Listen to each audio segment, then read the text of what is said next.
हाँ सुनील गुरु जी, नमस्ते। क्या हाल है? बस ठीक है, बस थोड़ा यहाँ पर अंधेरा है छत पर। अभी आपने लिंक भेजा, मुझे लगा कि ज्वाइन कर लेना चाहिए। देखते हैं आपका क्या कहना है। नहीं, ठीक है। फर्स्ट ऑफ ऑल बहुत बहुत धन्यवाद। आपने हम्म एकदम क्षणिक निवेदन पर ज्वाइन किया है। हम्म और बड़े क्रांतिकारी विचार आपके लगते हैं मुझे। आपके विचार वाकई हम्म क्रांतिकारी है। हम्म। और आप करना क्या चाहते हैं? मैं तो अभी नीचे जाऊंगा और कुछ खाऊंगा पीऊंगा, कुछ वीडियो एडिटिंग करूंगा। ये चाहता हूँ मैं। इसके अलावा उसके अलावा क्या, रात हो जाएगी, कंबल तान के सो जाऊंगा मस्त, ग्रेटिट्यूड एक्सप्रेस करते हुए। जनता देख आप रही है जैसे आपको। लोगों का है। जनता देख रही है आपको। आप लाइव हैं एफबी पर। जी जी, धन्यवाद। तो नहीं, सामाजिक रूप से सुपीरियर सोसाइटी के माध्यम से जो आप करना चाहते हैं, मैं उससे काफी प्रभावित हूँ। तभी मैंने खुद ही व्यक्तिगत रूप से आपसे संपर्क किया। तो उसमें आप क्या चाहते हैं कि जनता किस तरीके से, क्योंकि मेरे साथ भी लगभग काफी लोग जुड़े हुए हैं, तो उनको आपका क्या संदेश रहेगा?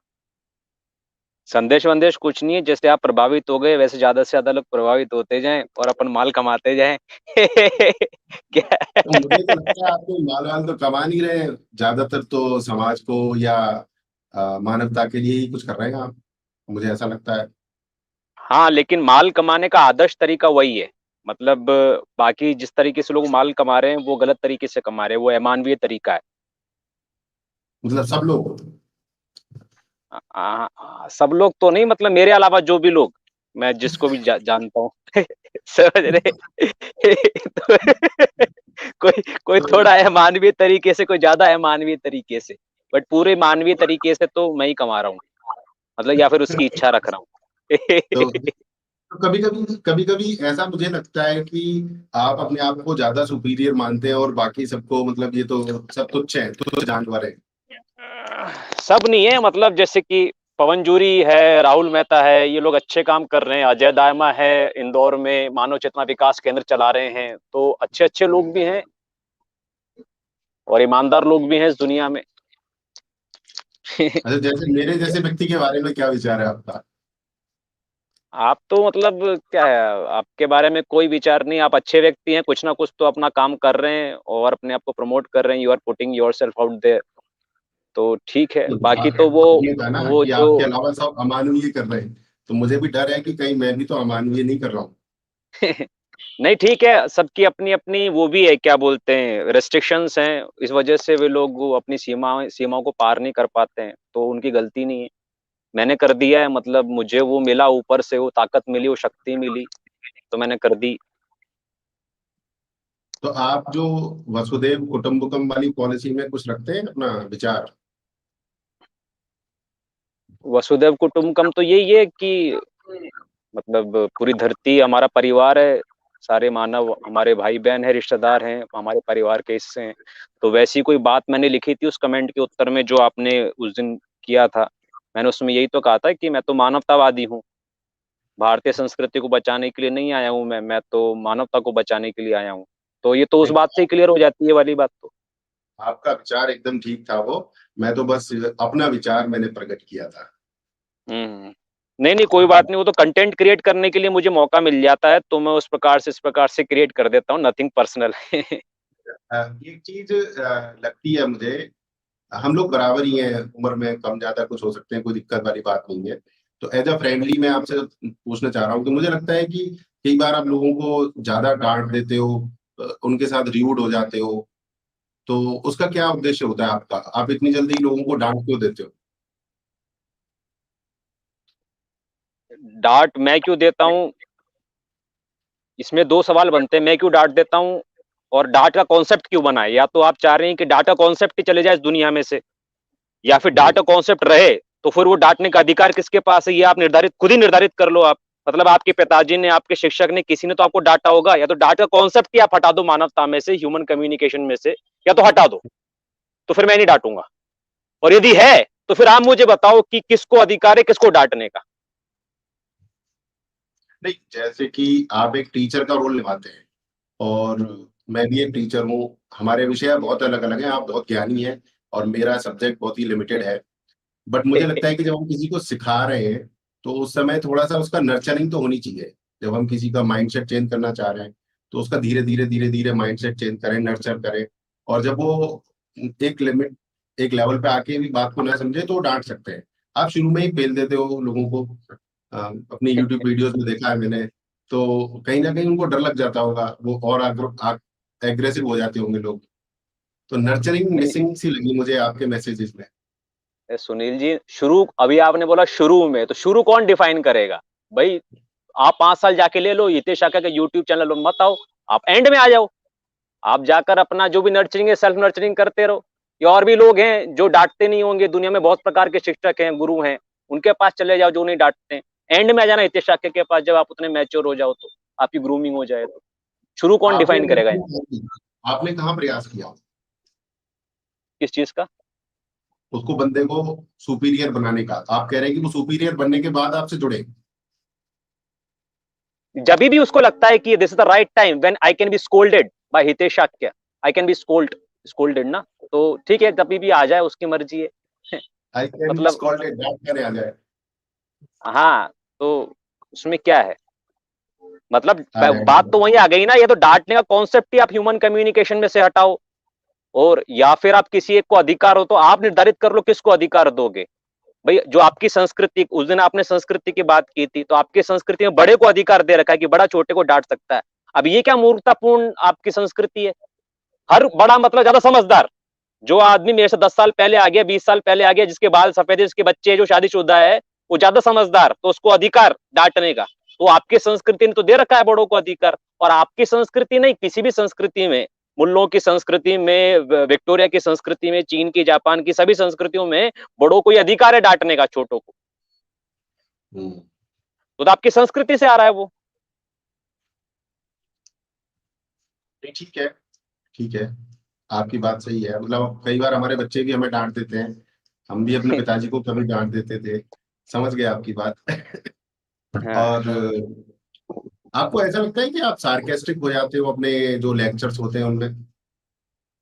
हाँ, हो जाते हैं, वो तो क्या है, कई बार हो जाते हैं। जानबूझ के आप सार्केस्टिक होते हो कि आपका वो मतलब एक पूरा स्ट्रेटेजी है? स्ट्रैटेजी कुछ नहीं है, इंटेंशन है। मतलब मैं अपने आप को मेरी नीयत ऐसी है कि मैं इस प्रकार का व्यक्तित्व का आदि बन के रहना चाहता हूँ। ये मतलब बन के रहना चाहता था, ये मेरी इंटेंशन थी 15 साल पहले, तो वो मेरी अब खून में आ गई है। सरकाजम मारना, व्यंग मारना, चुटकुला मारना, चीजों को एग्जैजरेट कर देना, ठीक है। लेकिन उसके पीछे कोई ना कोई ऐसा पीस ऑफ विजडम जरूर होता है, जो कि मैं उस सामने वाले व्यक्ति को दूंगा।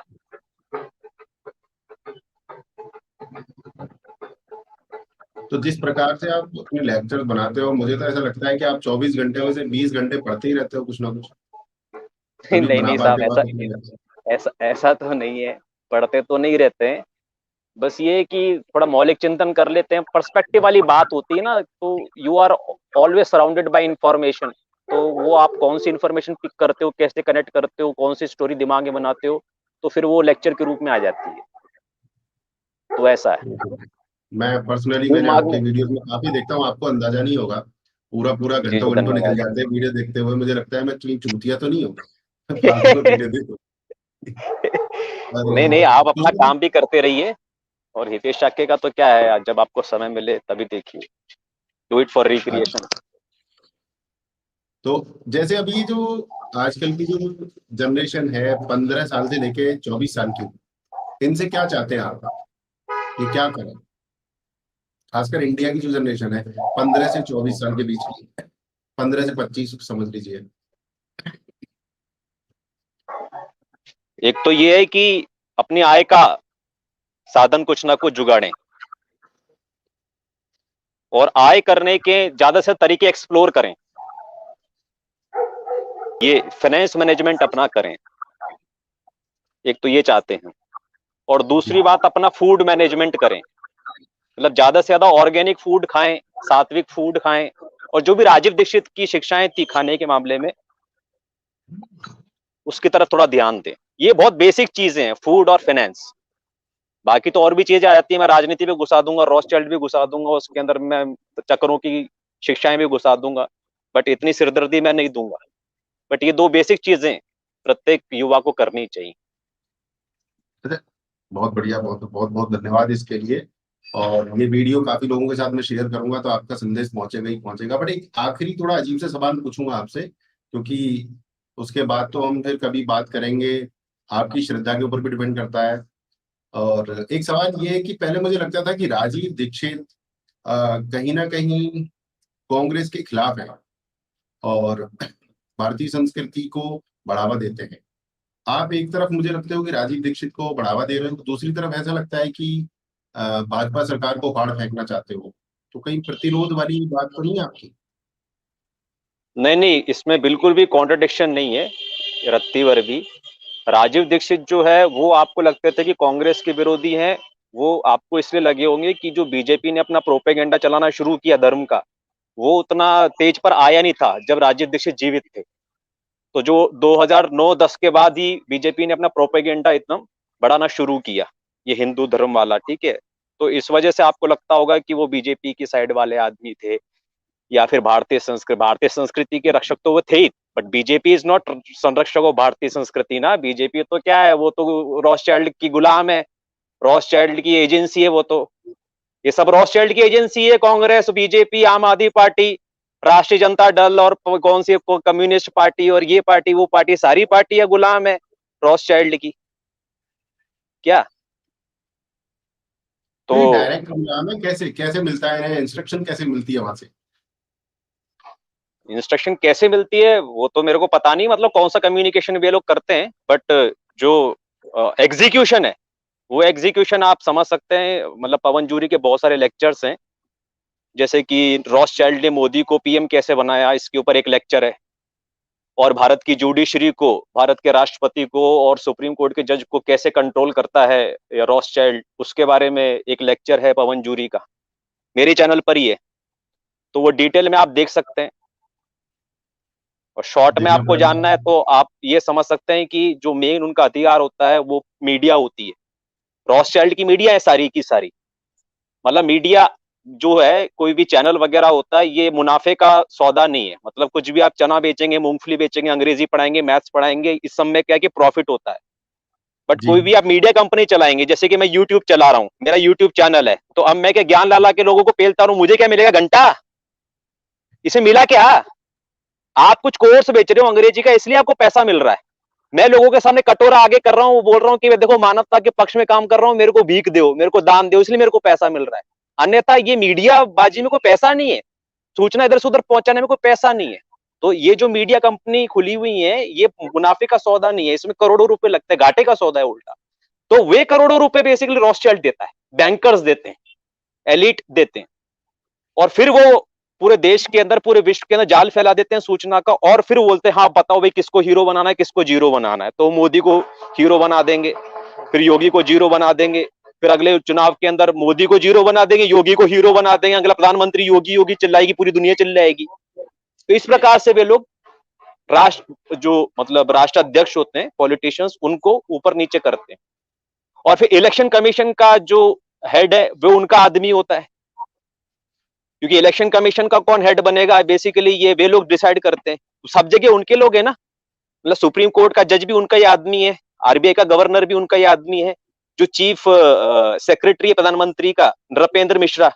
जब 2014 के अंदर नरेंद्र मोदी प्रधानमंत्री बना था, तभी कानून था कि ट्राई करके जो संस्था है ट्राई, उसके अंदर किसी बड़े पद पर रह चुका कोई भी आदमी क्या है कि दोबारा गवर्नमेंट जॉब नहीं कर सकता, गवर्नमेंट में कोई पोजीशन संभाल नहीं सकता। वो कानून जी था। 2014 में नरेंद्र मोदी जैसे प्रधानमंत्री बना, उसने कानून हटवा दिया। क्यों हटवा दिया? क्योंकि रॉथस्चाइल्ड का आदमी था नृपेंद्र मिश्रा, वो ट्राई का अध्यक्ष रह चुका था। और उसको रॉथस्चाइल्ड चाहता था कि ये जो नृपेंद्र मिश्रा है, ये प्रधानमंत्री के बगल में बैठे, उसके ऑफिस में बैठे, चीफ सेक्रेटरी बन के बैठे, जी ताकि प्रधानमंत्री जो भी गैजेट पे लिखे वो पहले वो देखे सेक्रेटरी। मतलब क्या, प्रधानमंत्री क्या गड़बड़ कर सकता है? जैसे इंदिरा गांधी ने गड़बड़ कर दी थी, रॉथस्चाइल्ड के साथ धोखाधड़ी कर सकता है, क्योंकि वो नेता है, 5 साल में उसको जाना है, या बुढ़ा हो गया तो शहीद भी हो सकता है। इसलिए रॉथस्चाइल्ड क्या है कि वो रिस्क नहीं लेना चाहता, इसलिए अपना सेक्रेटरी बिठा के रखता है। तो जो भी सेक्रेटरी होते हैं, अधिकारी होते हैं, जज होते हैं, इनकी 30-30, 40-40 साल की सर्विस होती है और 40 साल तक गुलामी करते हैं। मतलब एजेंट होते हैं, प्रॉपर सैलरी लेते हैं रॉथस्चाइल्ड से। प्रधानमंत्री का क्या है, अभी है कल नहीं है, अगले साल नहीं है, 5 साल बाद नहीं है, आउट ऑफ सत्ता हो गई, जैसे आडवाणी बाहर हो गया, शीला दीक्षित बाहर हो गई, कौन जानता है आडवाणी को, शीला दीक्षित को नहीं जानता, है ना। वैसा है। तो ये लोग क्या है कि ऐसा अधिकारियों को कंट्रोल करके रखते हैं। मतलब हमें सिखाया गया था कि नागरिक शास्त्र में कि भारत एक संप्रभु देश है और हम एक लोकतांत्रिक शक्ति हैं और सारी शक्तियां एक संप्रभु हैं हम, तो हमारे पास अपनी शक्तियां हैं। बट आपने तो पूरी विचारधारा बदल दी कि संप्रभु गया तेल लेने, कोई और ही आदमी चला रहा है सारा सिस्टम। नहीं तो आप बता दो ना, मतलब वो किताब भी तो किसने छापी होगी, कोई तो उसका अध्यक्ष रहा होगा, वो उसको भी तो कोई कंट्रोल कर सकता है, या तो उसके अंदर लालच रहा होगा या फिर उसकी जिंदगी है तो उसको कोई बंदूक लगाकर कंट्रोल कर सकता है। तो ये सब जो बड़े बड़े लोग हैं ये पहले से कंट्रोल क्या है यार, उनके ही लोग हैं ना ये। जब से आजादी मिली है तो राजे दीक्षित भी बोलकर गए थे, गोरे अंग्रेज चले गए, काले अंग्रेज रह गए, काले अंग्रेज है कौन, बेसिकली उन्हीं के लोग हैं। सही बात।